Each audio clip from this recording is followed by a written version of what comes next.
Hello and welcome to what is simply a requested video about doing some flames, different drop shadows on flames to be more specific, coming from a gentleman, and I use that word loosely, named Bobby. So because this is a demo video and I'm going to be showing you a couple different techniques, I'm going to do it on the cheap. And this is how you can do it on the cheap also. I have a piece of paper, a cutting board, I got a blade somewhere around there. Oh, here it is. A pencil. I am using the Harbor Freight Avanti airbrush and some, where'd it go? Artist ink right there. Now you can use these techniques on anything with any paint. I don't know about any paint, but automotive paint to be specific, because that's what I use all the time and that's what I prefer. But panels, helmets, race cars, pieces of wood, whatever. These techniques can be used on all that stuff. All right, so first things first, let's just draw out a flame lick, just a generic. Just a nice little flame link for the demo right there. Okay, now let's cut it out. And again, because I don't want to waste your time, I'm just running through this very quickly. But you could do this with masking paper. You can mask out your entire area that you are painting on, and you could keep the tape on the flames and just do the drop shadow under here, or you can use a freehand stencil like this. I think my blade just broke. I don't like these hard Frisker mats. I like softer ones better, to be honest with you, but personal preference, because I think I just broke this blade. I could feel the way it's pulling a little differently than a fresh blade. Yeah. I don't know if you can see that, but it popped it, so it's stuck in here somewhere. Ah, I'm just kidding. Got him! Yeah, see, again, the harder mats don't let the blade fall into the mat itself, so it gives you just a crappier cut. Look at this. Come on, my guy. Oh, we gotta do this over. Okay, back to you with a new cutting mat and a fresh blade. So let's do this again. What I like about flames too is that there's so many different styles you can do flames in.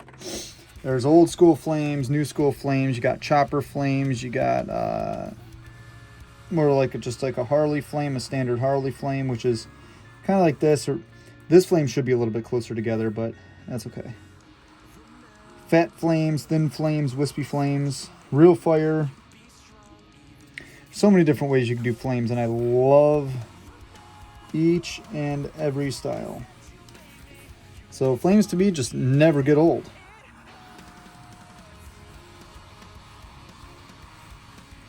Boop, there we go. All right. Yeah, look at the difference with that cutting mat. Unbelievable. Okay, got it. Now let's get our panel ready and do a couple different styles. So again, this is just a piece of aluminum. Nothing too crazy. Where the hell did my... Oh, there it is. Another flame go. All right, so again, artist ink, just a panel. I'm gonna go and I'm gonna blow these flames in real light like this. And when you're blowing flames in like this, you're usually doing some type of a candy, like this would be a silver. So then when you take this away, now you have a lighter color and then your background color, but it gives it a little bit of a dimension. Now, if I wanna kind of bring this 3D a little bit more, add some volume to it, I'm just gonna go on the bottom side of this and I'm just gonna add just a little bit of shadow to it. See how that just adds just a little bit of dimension?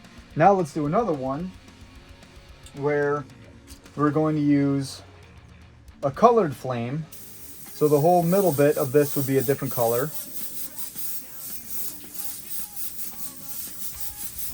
And again, this is just artist ink and the Harbor Freight Avanti airbrush.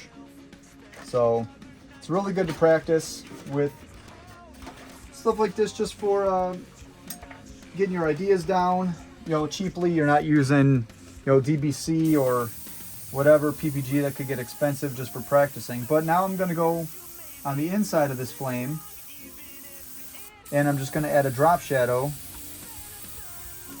on the bottom side.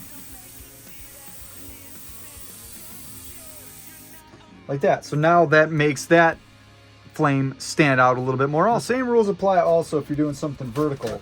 You have to pick some type of a light source so the shadows of the flames can go off in one direction to give it some type of a volume. So right here is an example of flames from one of the pieces I have just hanging up in the rafters here.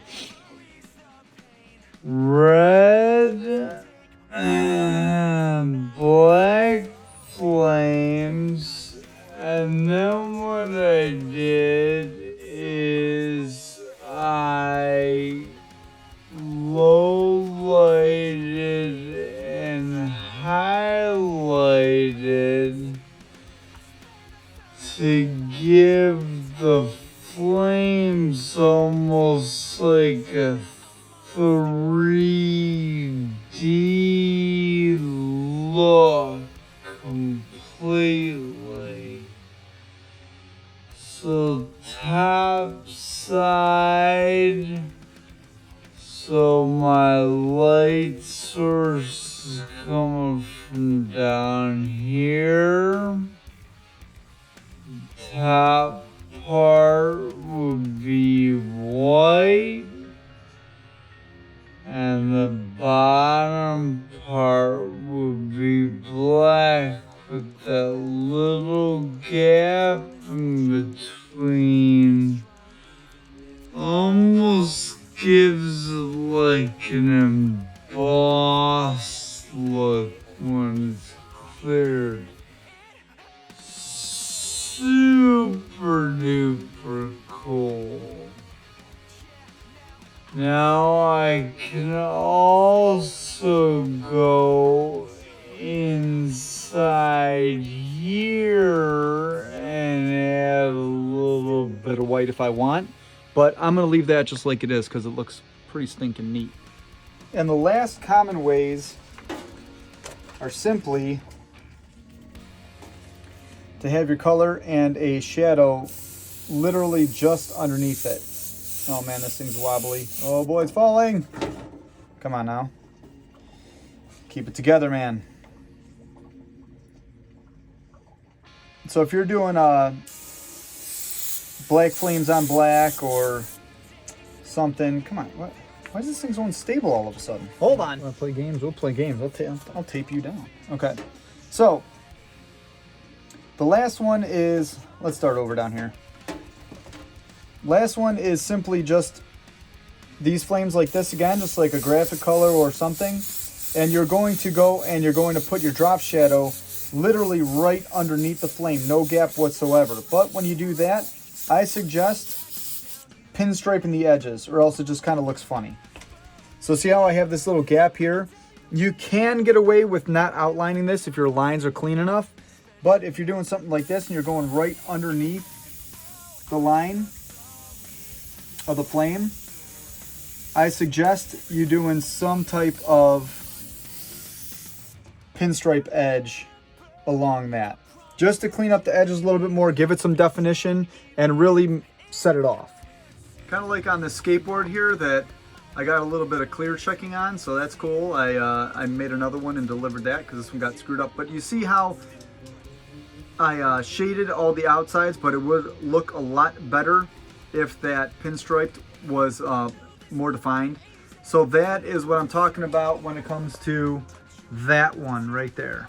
And kind of a part two for Bobby, I'm going to be going off of this one and doing these two panels to completion. So this will be colored, drop shadow, and pinstriped along with the overlapping.